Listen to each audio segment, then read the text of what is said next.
Good afternoon, good evening, everyone. Thank you for being here. And I am really happy so many people are using the chat. So fantastic. We're going to keep this hopefully a little bit interactive. So I am Rachel Martin. I am a virtual English language specialist through the Relo Andes office. And Relo stands for Regional English Language Office. It's an office that is based in the U.S. Embassy in Lima. Although I currently live in the US. I did get to live in Peru for 5 months, as I mentioned. This is where I currently live, and I always just like to point it out on a map because a lot of people have never heard of the state of Montana. We're kind of here in the middle. And the way to explain it is for size, we're the fourth biggest state in the US, but for population, we are 44th. So a whole lot of land and not very many people.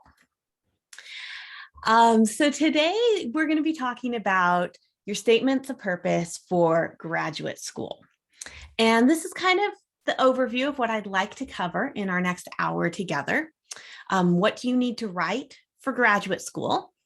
Why do you need to write it? How long should your essay be? When should you start? Spoiler alert, now, yesterday, a month ago, as soon as possible. And I'll give you some tips about how to write it and how to edit. My background is as a high school teacher or a secondary teacher.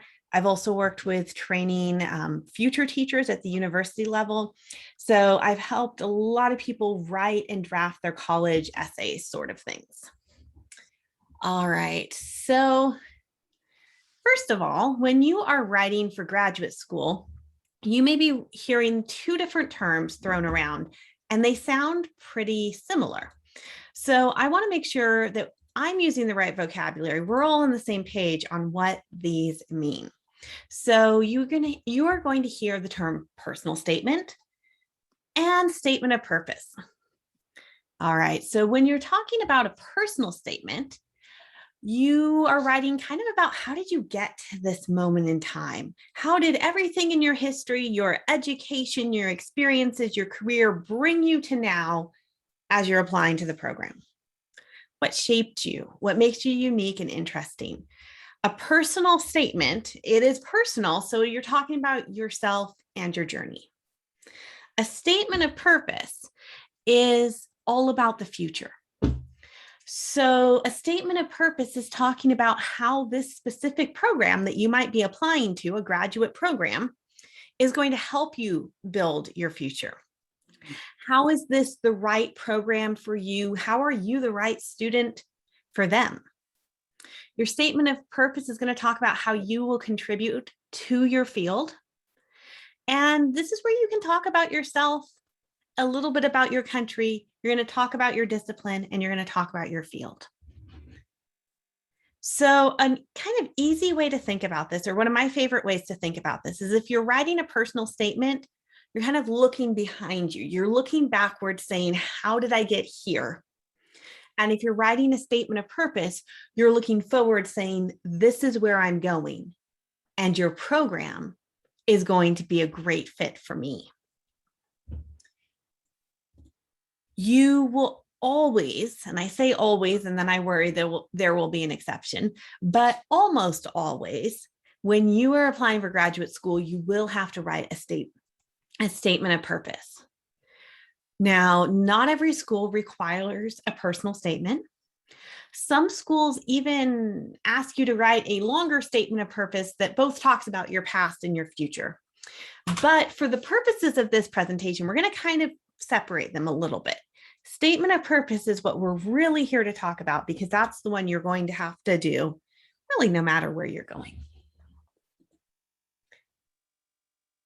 Here's probably the main idea of this whole presentation.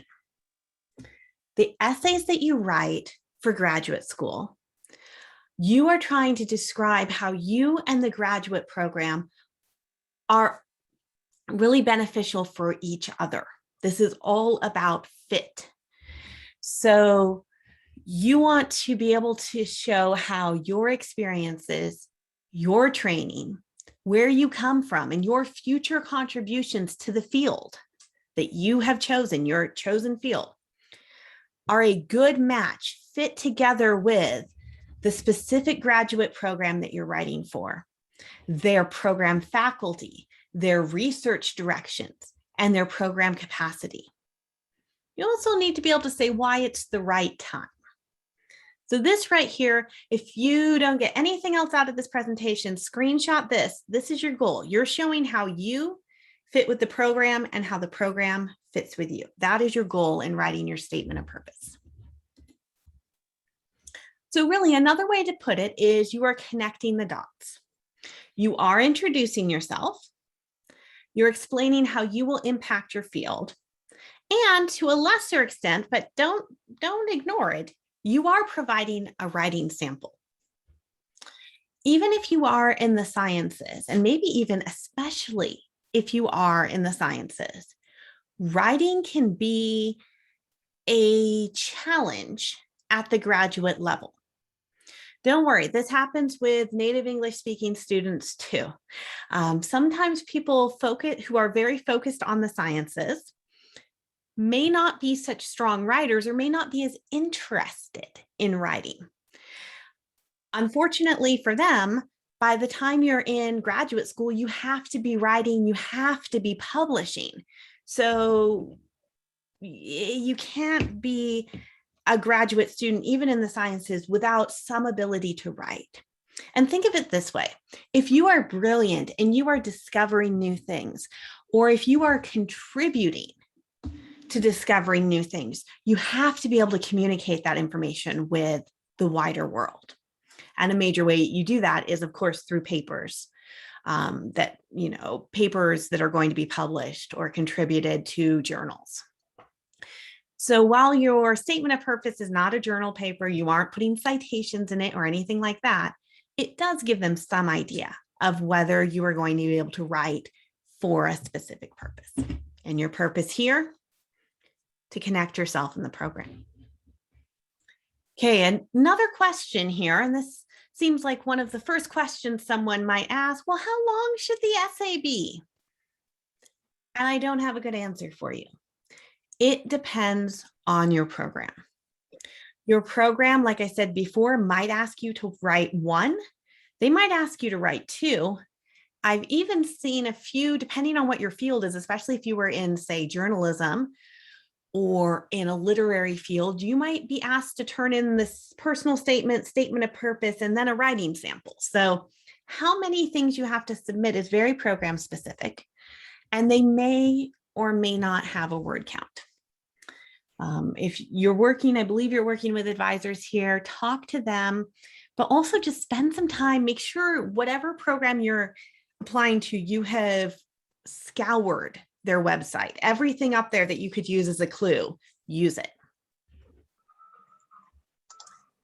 So another question that I get asked when I talk about graduate students of purpose is, well, when do I start? So let's just start by saying, I know the school year in Peru and the school year in the Northern Hemisphere do not line up at all, do they? Mm-hmm. You're going to graduate possibly in a December. You wouldn't start grad school until the following fall. However, when you're applying to grad school, you may want to start contacting professors. If you have the ability, start contacting some professors that are connected to the programs that you would like to attend 17 to 14 months before you plan to attend. So if you were going to start in, let's say, September 2023, well, this coming spring, or Northern Hemisphere spring. So this Northern Hemisphere spring, which would be really kind of March through May 2022 is a great time to be trying to make some connections with that graduate program. The reason for that being, you always want to pay attention to when the beginning and the end of a semester is. No one will write back at that time. You may or may not hear back from people during the summers, the Northern Hemisphere summers. So you really want to aim for that. There's a sweet spot in what we call the spring semester. But if you can, This next year, March, April, May, even if you aren't going to a program in September 2022, you should still be trying to develop your content. Make sure you know the deadline. So if you are applying for 2022, I imagine you have a couple of months left to do that. A lot of programs have a deadline somewhere between September and December, sometimes January. Know when the deadlines are for your program and start writing at least 2 months beforehand. I know that with the advisors here, they are a great resource for you, but don't put it off to the last minute. Don't expect them to nudge you along. Those deadlines are pretty absolute. So that is something to know, not so much about the essay, but about applying to a graduate school in the US. If you miss the deadlines, or if a part of your application misses the deadlines, it probably won't get looked at all. So know your deadlines and start early. So before you write a graduate statement of purpose, you need to acknowledge that you're going to write a new essay for every program that you apply for. Of course, you can borrow ideas. You are the same person everywhere you go, but it's going to need a lot more change than just swapping out the name of a university. This is because your graduate statement of purpose should really address why you want to go to that program, how it connects to your professional or to your research goals. Before you apply, build a connection with it. Like I was saying, if you can, maybe reach out to some current students or to professors, depending on the program that you're applying to. They may even have like Zoom open houses. At the very least, make sure you've read the website. Go find the current research that is being done. So much about grad school is the research component. So your area of expertise, the area in which you want to research, needs to dovetail. That's a great word, dovetail. So it lines up and expands. Think of the shape of a dove's tail, a triangle. It needs to dovetail with the recent research that the faculty are taking on. When you're looking at websites and programs, go into the faculty bios. You're not going to choose your advisor necessarily before you apply, and it can actually be a mistake to get too attached to one professor. If you don't know them, they don't know you. But make sure there is at least one, if not two, possibilities on who you would want to be your advisor. Your advisor in graduate school supervises your research.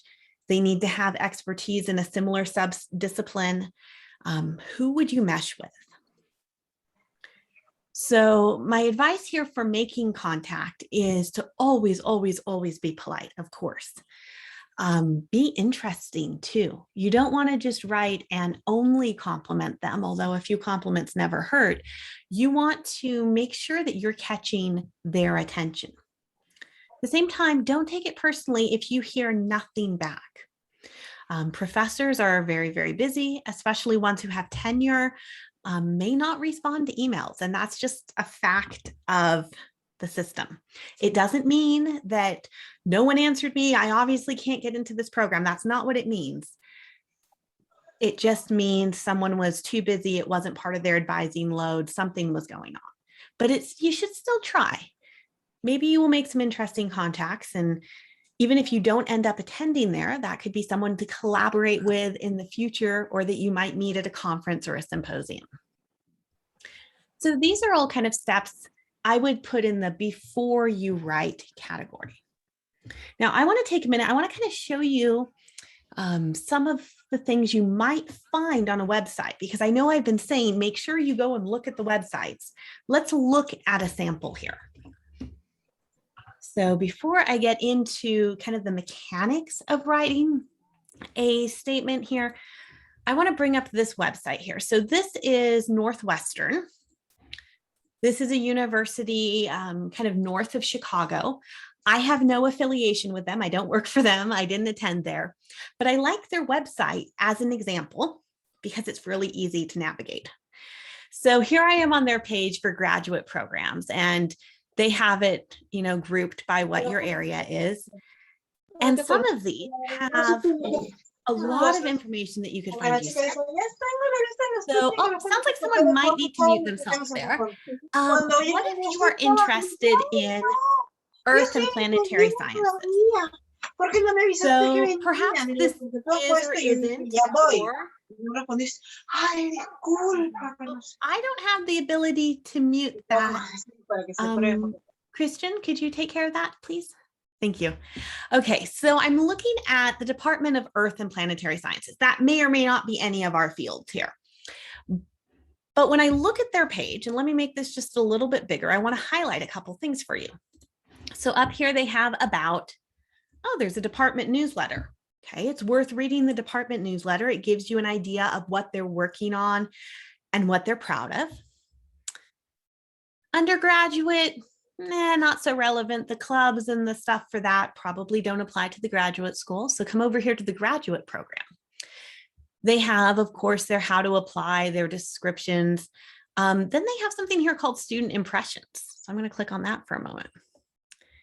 And they have published, on this one, they've published student impressions, students' thoughts on the program. So you can read different ones. These go back quite a ways. I would, stick to some of the newer ones, but you can read about students' experiences in their own words. Of course, they're going to pick, all complimentary ones, but it might give you an idea. What are the students highlighting? What is the program highlighting? So if you ever see something like student impressions or student's perspective or student experience, read it.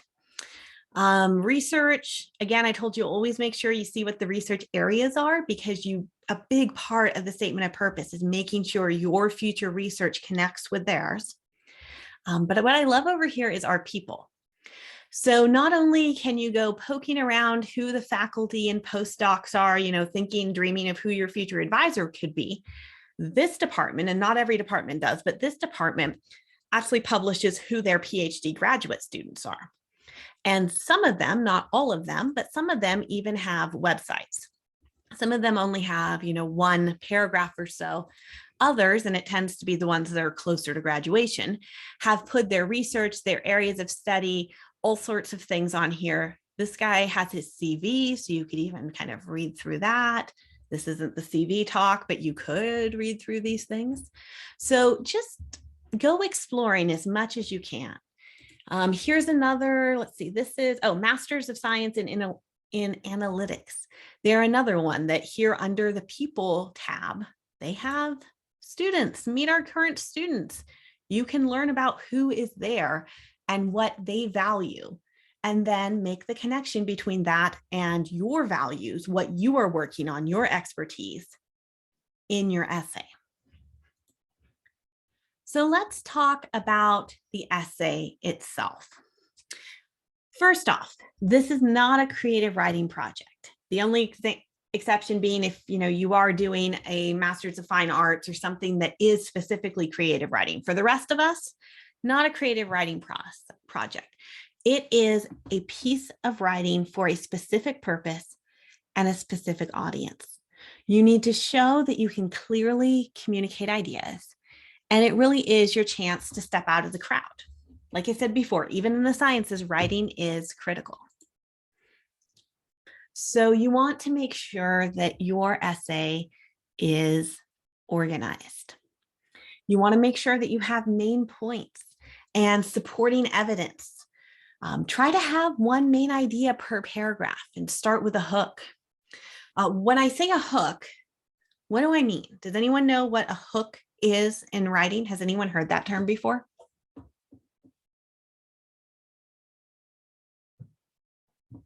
I'll wait a moment.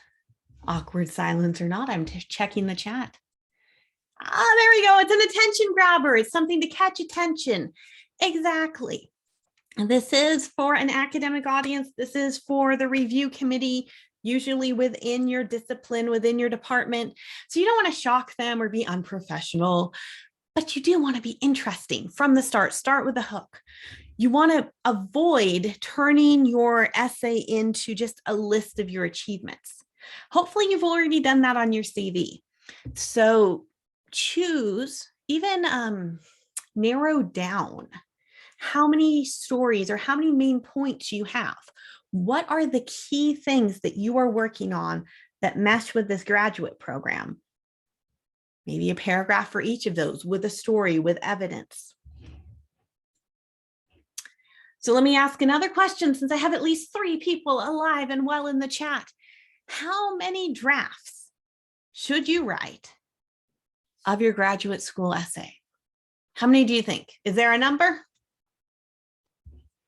All right, someone said 3, 3, 5. As many as it takes. Thank you, Kelly. Okay, I'm going to side with Kelly. I'm going to side with Kelly.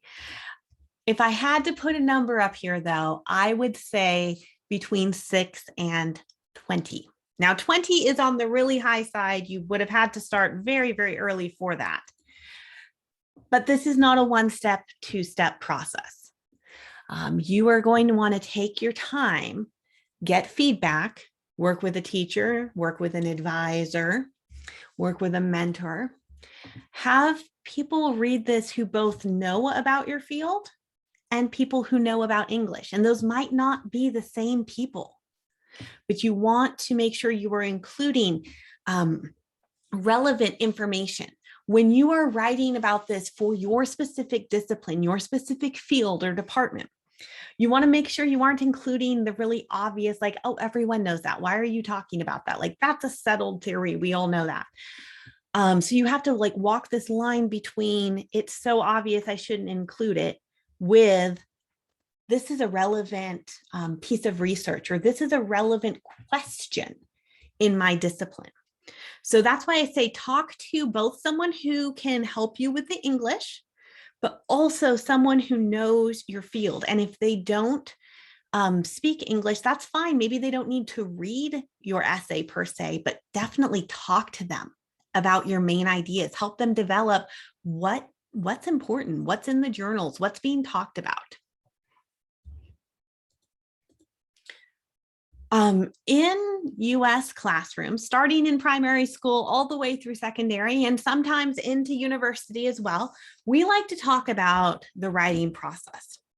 So multiple drafts or multiple stages along the way, this is what we're kind of talking about. So the writing process, as I usually teach it to students, has about 5 steps in it. So you have pre-writing, where you're preparing your ideas, you're organizing your thoughts.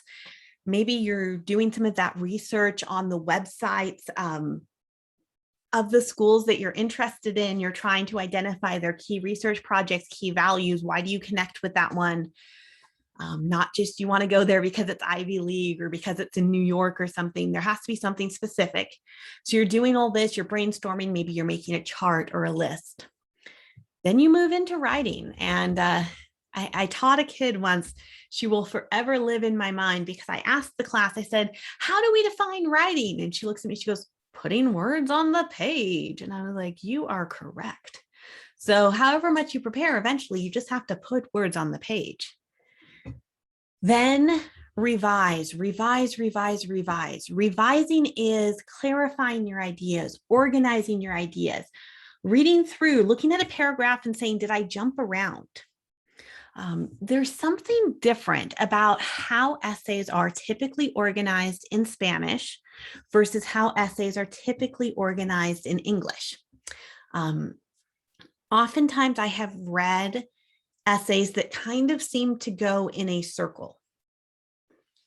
In English, especially in academic essays, we tend to give you the main idea, a whole bunch of supporting information that all has to relate back to that main idea, and then a concluding sentence. So when you're reading an essay, you have to make sure, wait, does that match? Does this information fit? Have I jumped around too many times? It should have a clear train of thought. After you've spent some time revising, and you're going to revise multiple times, this is where you talk to people, you show it to people, you put it away for 3 days, don't think about it, come back to it. Then you will also, of course, edit for conventions. And editing is checking your English. making sure you've used the best verbs, making sure everything's in the right tense, making sure there's commas where there need to be. I wouldn't focus so much on that. I would really focus on the development of ideas and then check the English later, but make sure you leave enough time to check it. Finally, the last step is publishing, which in this case, you're not publishing. In this case, you're sending it in by the deadline because you never want to be late on the deadline. So I think I just kind of said this and I forgot to bring up my slide as I was saying it. Revising is working on your ideas and your organization. Have you conveyed your main point? Do your details align? Whereas editing is grammar, spelling, punctuation. It is still extremely important because they will check your essay right out if it looks like it wasn't proofread multiple times. But I would do that second. I would spend a lot of time on revising. And now that was how I showed it to you because that's how we teach it. Oh, look, you go 1, 2, 3, 4, 5.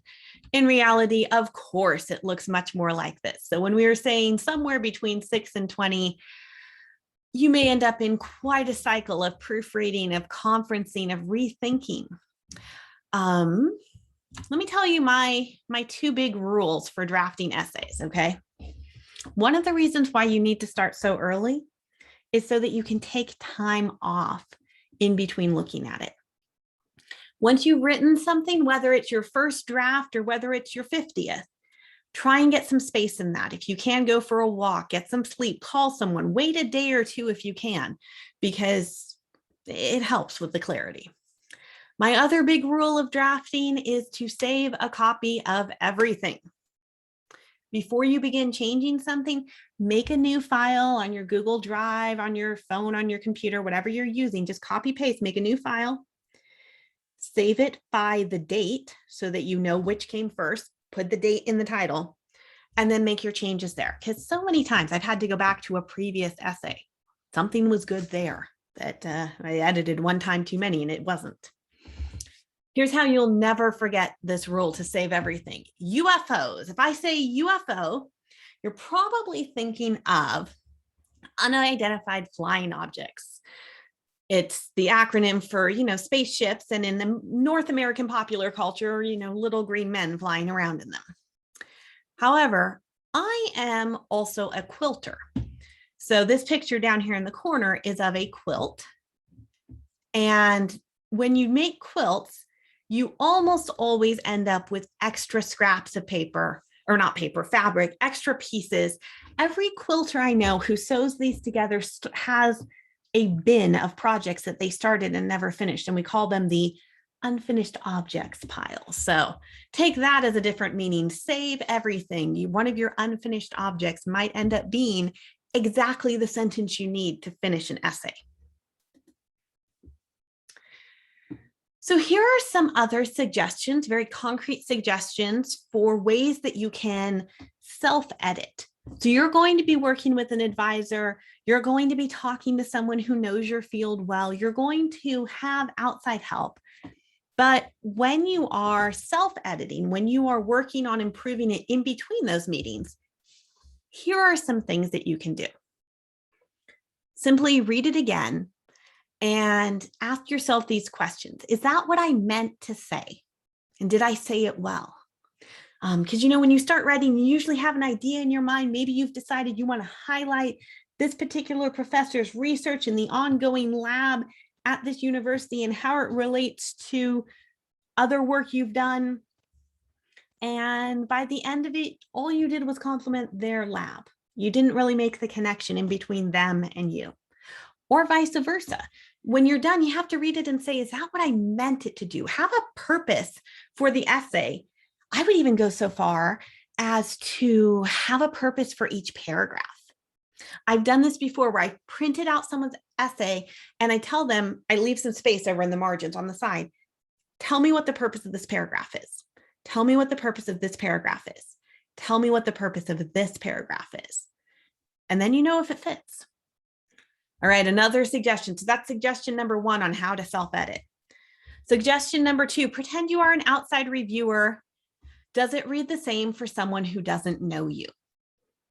So pretend you are the most oblivious person. You've never met you. You know nothing about your background.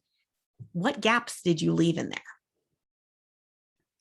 This third one up here is kind of technical, but remember how I said North American English writing is structured around the paragraph and this concept of the topic sentence. So a topic sentence, which can come at the beginning or end of the paragraph, but most frequently comes at the beginning, tells you what it's going to be about. Go through and highlight your topic sentences. What sentence in each paragraph kind of summarizes that paragraph, tells you what's going to be in there. You need to find that in order to make sure all of your details support it. You could also go through and in a different color, highlight strong phrases. What do I mean by strong phrases? Well, if you need help with that, Google or ask your advisors for a list of verbs, like strong action verbs that should be included. Words that are very descriptive, very precise, very concrete. There are tons of words we tell English students or we tell writers in general in English to avoid. You can find lists of these. If you kind of become aware of what some of those wishy-washy, weak words are, go through and cross them out. Don't be afraid to cut stuff out of your essay. Even if you don't have a really strict word limit, don't be afraid to cut stuff out of your essay. Cross out anything that doesn't contribute to the main ideas. This is why you saved that file before you began. So if it turns out you really did want that, you can always go back and get it, but try removing. Maybe you have a whole story in there that you like it because it's one of your favorite professional stories. It's funny. It illustrates who you are as a person. However, it doesn't fit with the essay. Maybe it needs to go. And finally, something else you can do, especially after you've been in it for a while, you're a couple drafts in, you're really working on your writing, put it aside and write a whole new essay on the topic. Even try, say, I can't use any of the same details in my second essay.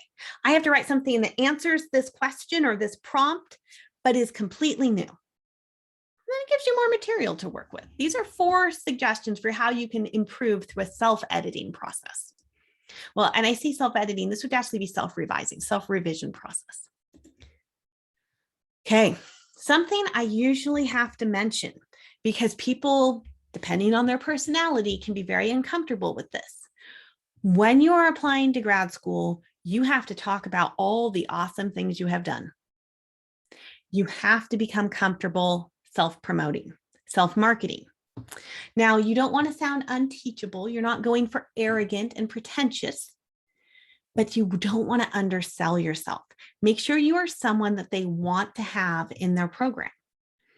So whatever you need to do with this, talk to someone who knows you well, talk to a colleague you trust, talk to an old supervisor or boss or professor, someone who will speak to you honestly, but help you think about what your strengths are, because you're going to need to self-promote.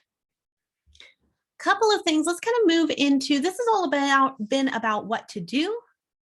Let's talk about what not to do, some of the don'ts of writing these essays.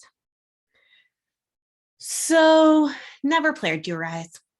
Plagiarizing and getting caught plagiarizing in an academic setting is frequently a career ender in academia. Assume that everything you send in is going to be put through an electronic plagiarism checker, like Turnitin or one of those. Most universities are using those. If you're plagiarizing something in the field, then it's going to get caught, especially, but it will get caught. So you can mention other ideas, especially if someone else's research or someone else's theory is foundational to what you are proposing or foundational to what you do. If it was foundational and extremely influential in your life, maybe that belongs in the personal statement for the how you got here, but make sure you give proper credit. I would also say never copy a template. Again, they're just too recognizable. You don't want to be generic. You don't want to be boring. You want to stand out, which means you have to have some of your own experiences and personality shining through. More things to avoid. Like I said, you don't want to be smug or pretentious, so don't overuse a thesaurus.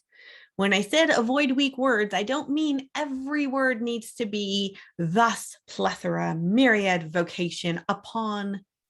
There's a middle ground there, which is professional academic writing. Where that middle ground is also varies by discipline, because some departments, some areas of study use much more flowery, there we go, language, and some areas use much more direct, concrete. How can you tell the difference? Find published papers, find YouTube videos of academic conferences, find blogs. I love telling people, go find professors who are in your field and see how they write on Instagram or Twitter. There's a surprising number of academics who are putting their stuff out there. Of course, that may be written for more public consumption, but figure out the norms for your field. Another thing to avoid that I see quite a bit is people end up complimenting the school they want to attend, which, isn't an entirely bad thing, except the school already knows they're awesome. The school already knows, the department already knows everything about themselves. So just telling them how they're the best school for such and such research, or they are the top lab of this, the top field of that, that's not adding to your application. You're not their marketing team. They already know that. So anything you say about the school, connect it to yourself, to your research interests. Show how, remember that word, it was dovetails. How does it dovetail? How does it fit together? At the same time, while you are making this about yourself, you don't want to use this essay just to restate your resume and your academic achievement. They've got that. They can see your CV. So use this to highlight key things that paint them the picture, that connect the dots. I think I said before, you want one major idea per paragraph. You don't want to turn this into a list. That list belonged on your CV. Negativity is one last thing I want to mention here, because you don't want to be negative. You don't want to insult your previous school. You don't ever want to insult your previous employer. They were too small for me. They didn't have the resources I want, blah, blah, blah. Just don't do that, because it will concern the university that's reading this, department that's reading this, that you're just going to badmouth them as well. However, in your graduate statement of purpose, you are often talking about a need or a shortage in your field. This may also be where you're talking about a need or a shortage in Peru if you are in an applied area like journalism, like medicine, like public policy. If there's something that you want to get this training so that you can come back and fill a need in your community, and it's a specific defined thing, put that in there. It's not the same thing as trashing someone. It's saying, this is where I fit.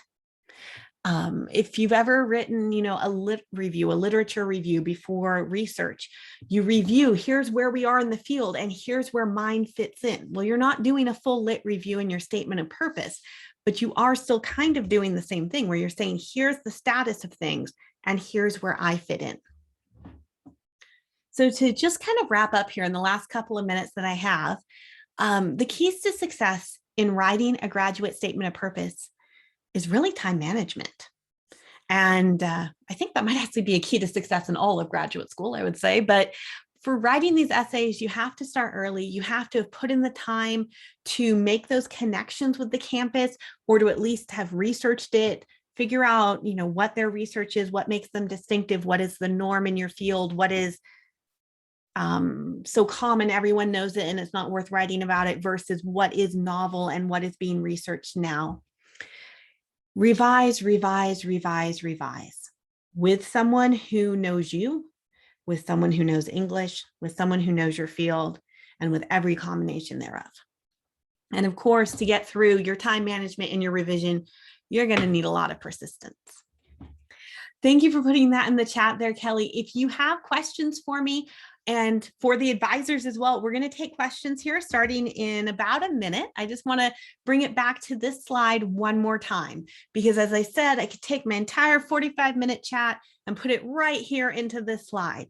Your statement of purpose is all about connecting you and the grad program. This is about showing fit for your future and for your contributions to the field. Rachel.